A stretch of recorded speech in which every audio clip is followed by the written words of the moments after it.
Okay, the other thing I do with my Oyas is I wanted to devise a system to tell me quickly whether or not I have enough water in these. So what I did is I took little dowels, I put one in each plant, and I made it just long enough so it could slip down into the pot. And then if I raise it up, it'll show me if it needs water. So as you can see, there's a little tiny bit of water in there. So that shows me that I need to put water in here. So then, put this back in. Okay, sorry. So then what I do is I fill my container here. First of all, I'm gonna take my funnel and I put it in my Oya, like so. And then I fill a big pot full of water to make my job easier so I don't have to bring this back and forth all the time. And then I just fill the pot until it doesn't need any more.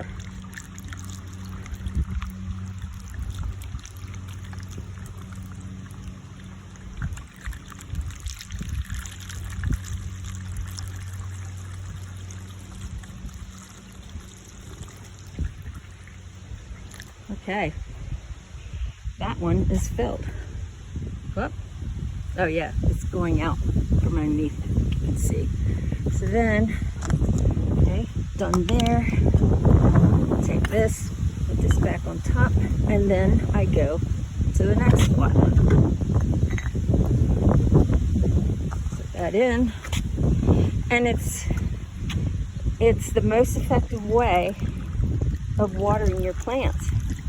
And I think you can see that my plants are doing very well. Plants prefer receiving water right to the roots. A lot of times when you water above, a lot of people tend to go out and take their hose and just water over the plants. But when you have summer sun and you have water on leaves as fine as these or as these, you could end up boiling your leaves, and then you can end up with a fungus or some type of disease on your leaves. But I think you can tell that mine are very healthy.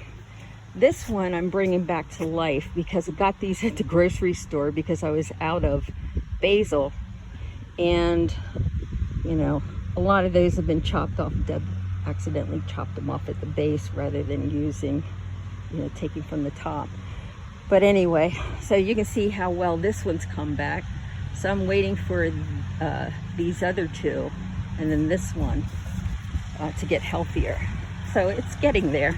And these, when I put these in, they were almost dead. They were drooping over. I mean, they were actually laying over the edge here.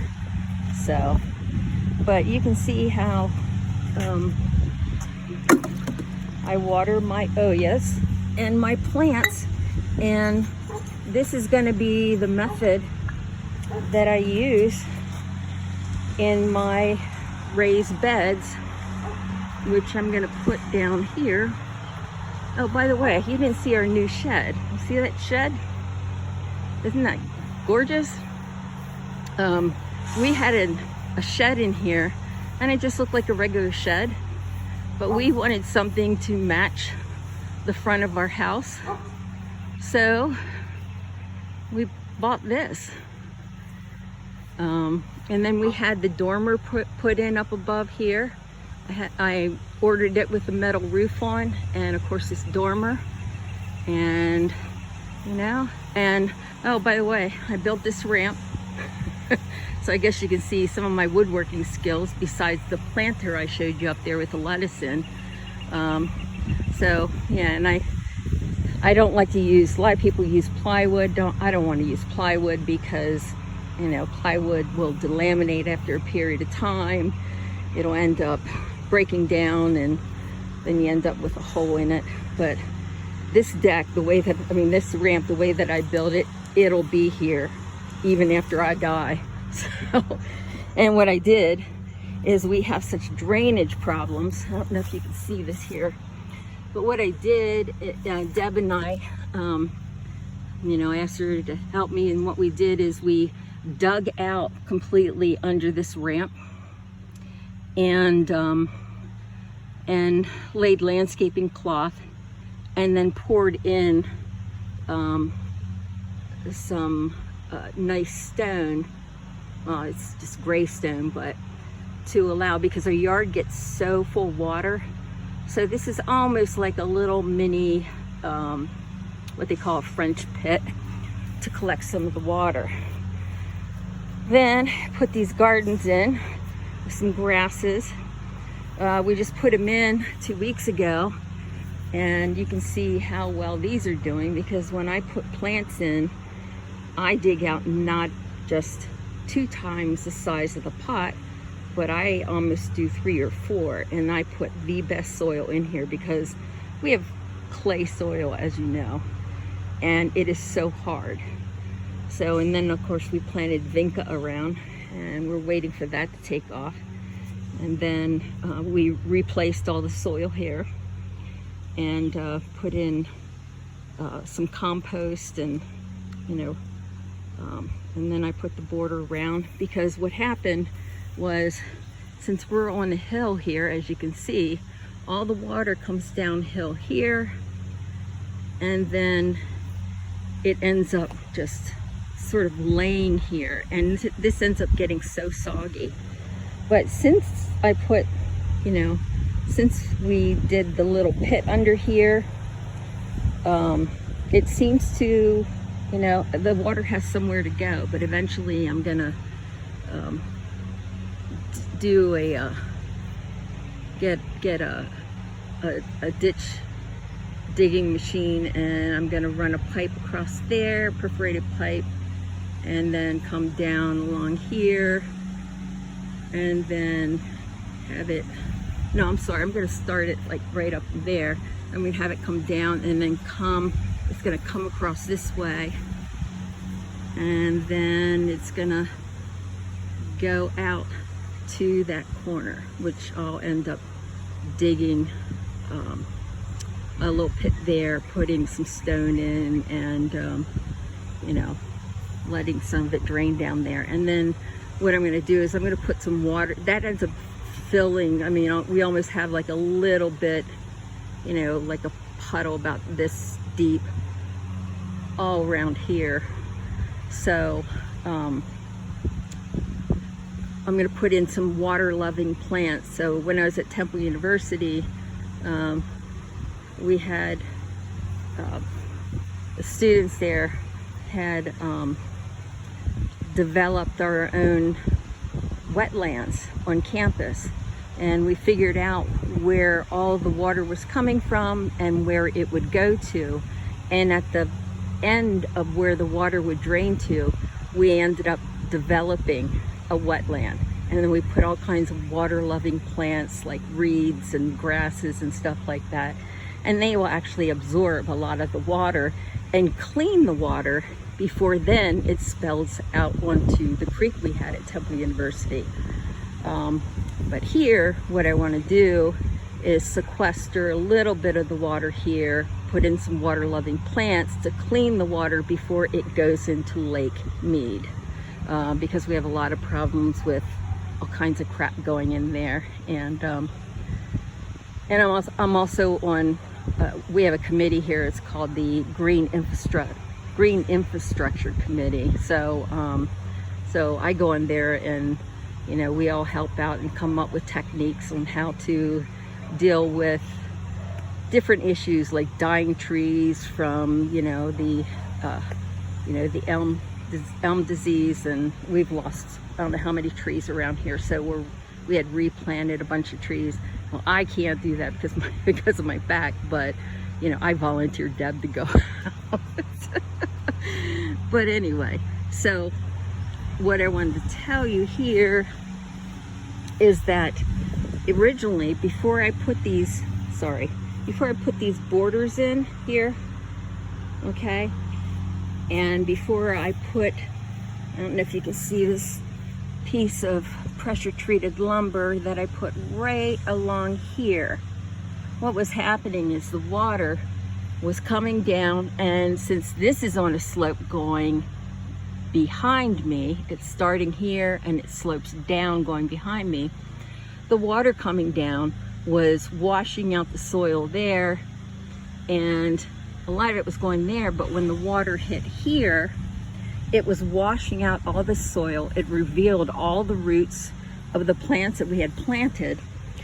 So what I did is I put in these borders below ground, and also to give, I think it's like maybe 1.5 inches above ground, to keep the water out and just to have it run around and then out. Okay, so when we put, and look at this one, when we put these plants in 2 weeks ago, because of how I planted these plants were only up to here. So in 2 weeks time, this is how much growth we got with the soil. And I use a special soil mixture.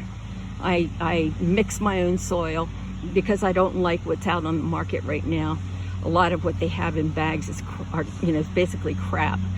So we go and get compost and then topsoil, and I will mix it up. I put minerals in it. I don't use any chemicals at all in anything I put on my property, in our property, I guess I should say.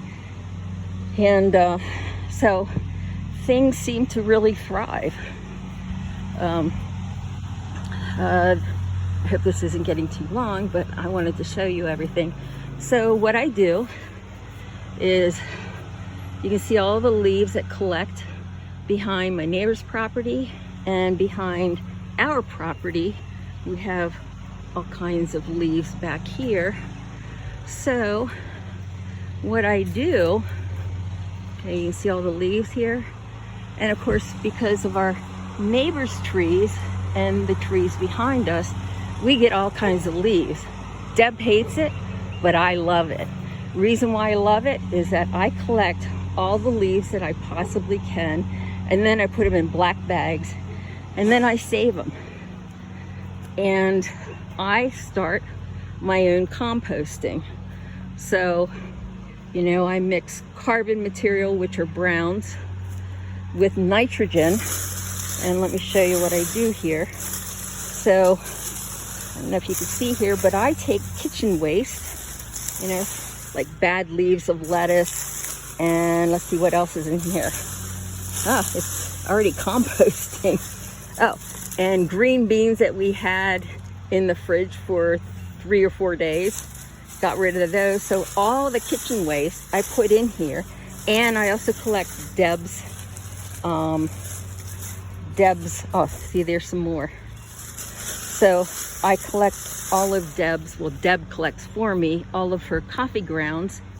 And also, since we use unbleached coffee filters, I can compost those as well. So you need nitrogen and carbon to create brand new soil, because that's what nature does. Nature will, you'll see the greens will die off in the winter. That's the nitrogen. And then the brown leaves that fall is the carbon. And when it decomposes together, that's why in the forest you have such incredible, and I mean 12 inches, because when I was at Temple University, I used to go out and do, I used to pull cores of soil out, and I would test the soil just to see what kind of layers we would have and what was actually in the soil. And the soil in the forest around Ambler campus at Temple University was absolutely incredible. We had black soil down to a good 8 to 12 inches in different spots. And then below that, there would be, of course, some like loamy soil and other things, and then you would get to the clay. So what the forest does in nature is what I reproduce here. So, and then what you do is, as you put a layer in, you water it. So I need to water this again, as you can see. And since I just collected these, what I'll do in the fall is I'll run the lawnmower over the leaves to chop them up, and then I'll rake them up and collect them, and it'll break down faster. But so what I did is I put some compost in there to start it, to create some good fungus. And then I use this type of composter, which I made myself. I don't like the plastic ones because they don't allow enough air to get into the compost. And I don't like to have a bottom on my composter because I want the earthworms to come up through the soil here and then just start eating and eating and eating their way up. And worm poop, which we call worm castings, is the richest form of fertilizer that you can ever get. It's better than cow manure, it's better than chicken manure, it's better than any animal manure. Worm manure is, or worm castings, best soil additive that you can have. I mean, it puts so many nutrients in the soil, it's unbelievable. I don't grow any veggies unless I can put, hold on here, Tom's coming, my neighbor.